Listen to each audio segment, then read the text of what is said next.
11e victoire consécutive pour Islam Makhachev. Le Dagestanais s'est facilement imposé face à Charles Oliveira pour devenir le nouveau champion des poids légers. C'est vrai qu'il a surclassé le Brésilien dans tous les compartiments du jeu, à tel point que pour certains, eh bien, Islam a les capacités pour devenir un jour plus grand que Khabib.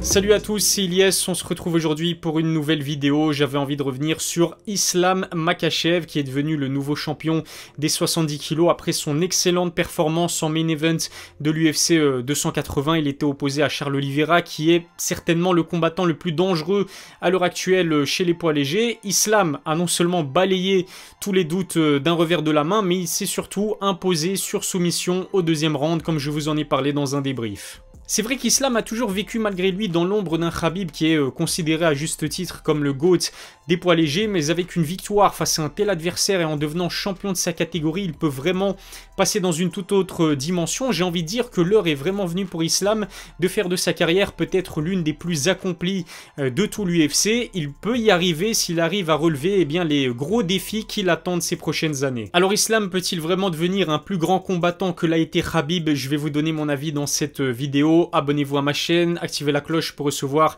les notifications, lâchez un pouce bleu. N'oubliez pas que vous avez toujours droit à 10% de réduction sur les produits Nutrimuscle grâce au code NM-Ilyes10. Rendez-vous sur leur site, le lien se trouve dans la description. Impressionnant, tout simplement, c'est le premier mot auquel je pense pour évoquer la victoire d'Islam contre Oliveira. Le Dagestanais faisait face au plus grand défi de sa carrière. Il affrontait un Do Bronx, ex-champion des poids légers, recordman des finishes et des soumissions à l'UFC, auteur de 11 victoires consécutives, dont 10 sans devoir passer par une décision. Il n'a pas tremblé et s'est facilement imposé au deuxième round. Victoire sur soumission après avoir pris le meilleur sur Oliveira debout. Fait étonnant, c'est même le Brésilien qui a été le premier à tenter un takedown. Sa préparation avec un lutteur iranien de très haut niveau n'a pas empêché Charles de subir 2 amenées au sol sur 3 tentés. Islam s'est même permis le luxe de toucher 2 fois plus que son adversaire avec 30 frappes significatives. Contrairement à Gaethje, Chandler et Poirier, Islam n'a pas non plus hésité à aller au sol après avoir enregistré un knockdown dans le deuxième round. C'est d'ailleurs de ce knockdown que découlera la soumission par Arm Triangle Choke. Honnêtement, je dois vous avouer que j'ai été agréablement surpris par la performance d'Islam Makhachev. Je savais qu'il y avait de grandes chances pour qu'il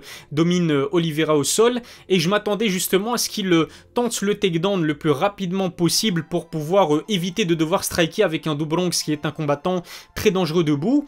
Tout au contraire, il a gardé son calme, il a même puni le Brésilien en contre à chaque fois qu'il en avait l'occasion. Bref, il l'a vraiment dominé dans tous les compartiments du game. C'est d'autant plus surprenant qu'Islam avait prévenu avant le combat qu'il allait emmener Oliveira au sol pour le fatiguer puis le soumettre. Finalement, la soumission est venue après un knockdown magnifique sur un contre. Il a en tout cas tenu sa promesse, celle de finaliser Do Bronx comme il a l'habitude de le faire. Pour une première contre un top 5 de la catégorie la plus relevée de tout l'UFC, Islam a vraiment fait très fort. Il a prouvé qu'il avait sa place dans l'élite de la catégorie. Makhachev a balayé d'un revers de la main toutes les critiques à son encontre. Ses détracteurs disaient de lui qu'il ne devait son title shot qu'à sa proximité avec Khabib. On lui a aussi reproché le fait de n'avoir affronté aucun top poids léger dans sa carrière. Pour cette raison, Michael Chandler était même étonné de voir Islam donner favori face à Oliveira. Sur le papier, c'est vrai, le Dagestanais n'avait pas affronté de top 5 avant l'UFC 280, mais cela s'explique par le fait que nombreux sont les 70 kg à avoir tout simplement refusé d'affronter un tel monstre. Il y a une autre critique qui revient souvent à son encontre, celle qui dit qu'Islam est un combattant ennuyant. Pourtant, avec cette victoire sur soumission face à Oliveira, le Dagestanais comptabilise 5 finishes consécutifs. Ses projections au sol sont souvent spectaculaires, son grappling de très haut niveau, sans parler de son striking en perpétuelle évolution. À 31 ans seulement, Islam a encore la possibilité de progresser debout. Les 70 kg peuvent vraiment se faire du souci.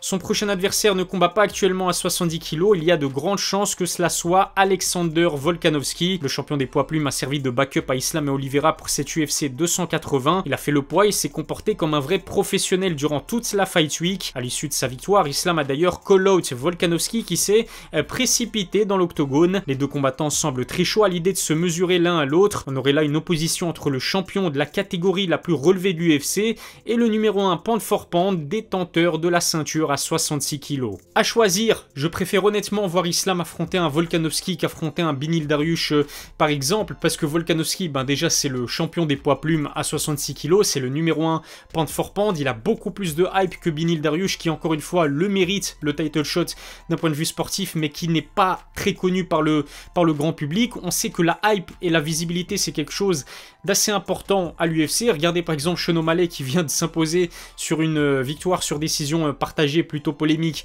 face à Peter Yan. C'est sa seule victoire contre un top 5 chez les poids coqs et il va certainement se voir attribuer le title shot ensuite. Et puis ce qui pourrait être intéressant pour Islam, c'est d'aller affronter Volkanovski chez lui en Australie. Il y a un UFC Australie qui est prévu au mois de février. Ça pourrait lui permettre d'élargir son audience et de partir à la conquête d'un tout autre public. Si Islam veut faire aussi bien que Khabib, il va d'abord devoir aller à la recherche du statut de numéro 1 pound for pound, une place symbolique qui couronne le meilleur combattant de l'UFC, tout poids confondu. Le classement se base sur les performances et les qualités intrinsèques des combattants. S'il devient un champion dominant et qu'il continue de prouver à quel point il est complet, cette place lui tend les bras. Ce qui est rassurant, c'est que Khabib et Islam lui-même ont confirmé qu'il avait un objectif en tête, celui de littéralement nettoyer sa catégorie. Khabib aurait pu le faire, mais il a pris sa retraite sans s'être mesuré à un Tony Ferguson ou un Charles Oliveira. Islam ne prévoit pas de prendre sa retraite de sitôt et c'est tant mieux. Il lui reste un beau petit nombre d'adversaires plutôt intéressants à affronter chez les poids légers avant de raccrocher les gants. Si tout se passe bien d'ici là, il devrait largement dépasser les 3 défenses de titre de Khabib. Ce qui pourrait mettre un terme définitivement aux comparaisons qui sont incessantes entre Khabib et Islam Makhachev, ce serait de voir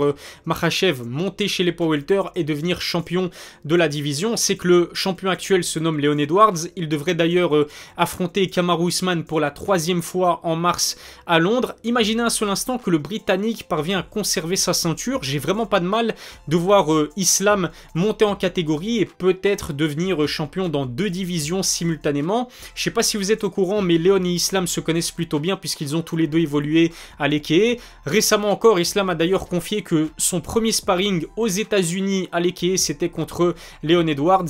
Honnêtement, le match-up pourrait être intéressant. En revanche, si Kamaru récupère sa ceinture, là c'est mort puisqu'Islam et Ousmane font partie du même groupe d'amis. En parlant de l'Ekeye, coach Javier a donné son avis sur les comparaisons entre Khabib et Islam. Pour lui, il ne fait aucun doute que l'actuel champion des poids légers est un meilleur combattant de MMA. Il a même raconté qu'Islam était le seul à avoir donné du fil à retordre à l'aigle du Daghestan à l'entraînement. Ce qui est sûr, c'est qu'Islam était aussi l'étudiant préféré d'Abdul Manap. Le père de Khabib a toujours dit qu'après le règne de son fils, Makhachev reprendrait son flambeau. C'est désormais chose faite et Islam a aujourd'hui la possibilité de faire mieux que son grand ami. Pour revenir à la question principale de ma vidéo, j'en suis intimement convaincu. Pour moi, Islam a vraiment les capacités de devenir un plus grand combattant de MMA que Khabib. Bien sûr, je parle sur le plan purement sportif parce que j'ai pas de mal à m'imaginer Islam défendre sa ceinture à plus de 3 reprises. 3, c'est le chiffre réalisé par Khabib avant qu'il ne prenne sa retraite. Et puis, je pense que Islam a aussi la volonté de devenir champion dans